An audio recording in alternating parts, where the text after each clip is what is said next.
Yo, what's the pros and cons of investing in land, bro? Let's find out.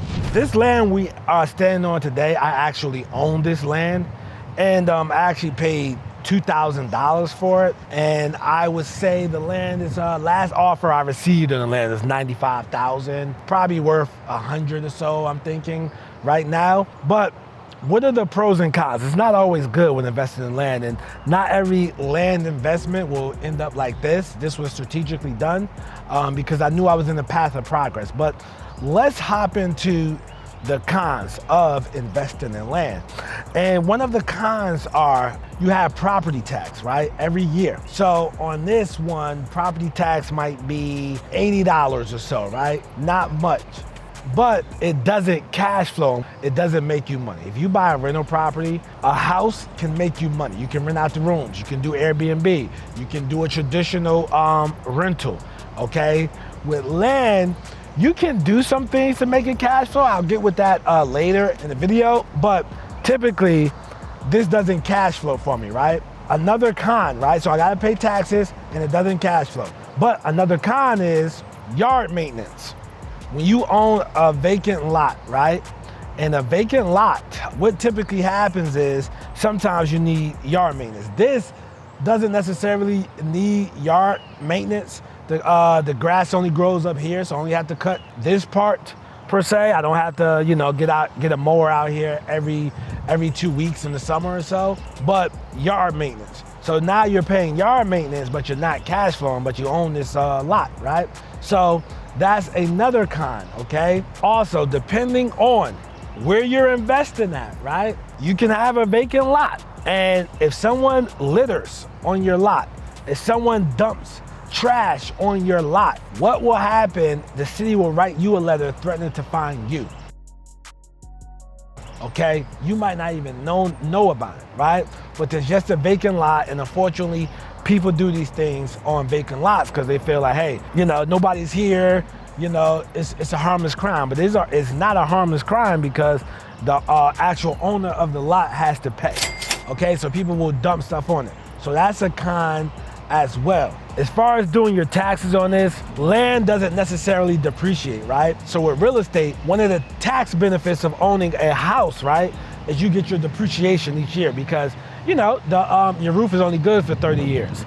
Your HVAC is only good for 15 to 20 years, or it could be 10, right? So you can write things off that you did. With land, you don't get that depreciation, right? So like that, right? Yeah, you can write out the lawn maintenance, but that's as far as it really goes, right? With land. Let's talk about the pros, right? The pros of investing in land, right? The pros is typically less competition. Typically, people don't want it. The reason why people don't want it is because of the reasons I named. It's holding, they're paying taxes on it. They gotta mow the grass. They have to clean it up, and it's not making them any money, okay?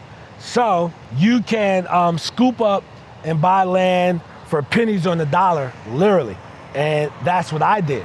But when I paid $2,000 for this lot was probably worth $2,000. It wasn't worth much, okay? But I knew what was going on in the neighborhood.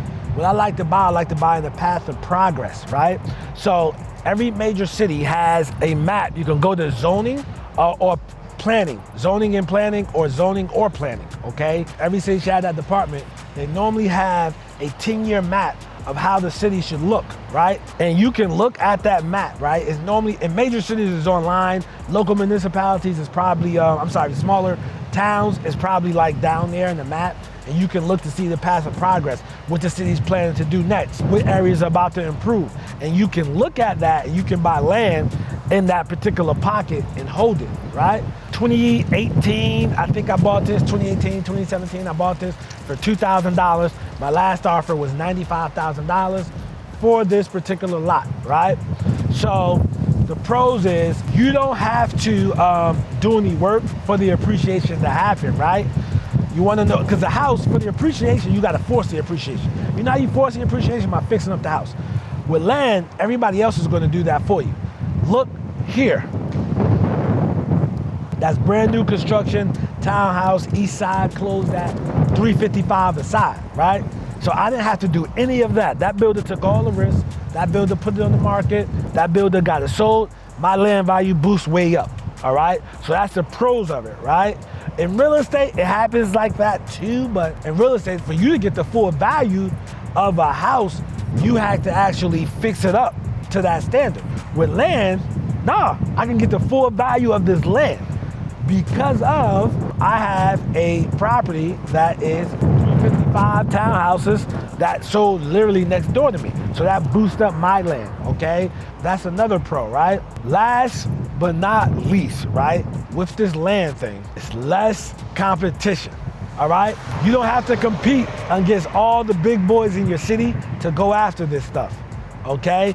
You don't have to compete. And just like houses, you can wholesale it, you can hold it, you can put it in your retirement account, okay? How do you put it in your retirement account? You can go to a company like American IRA, right?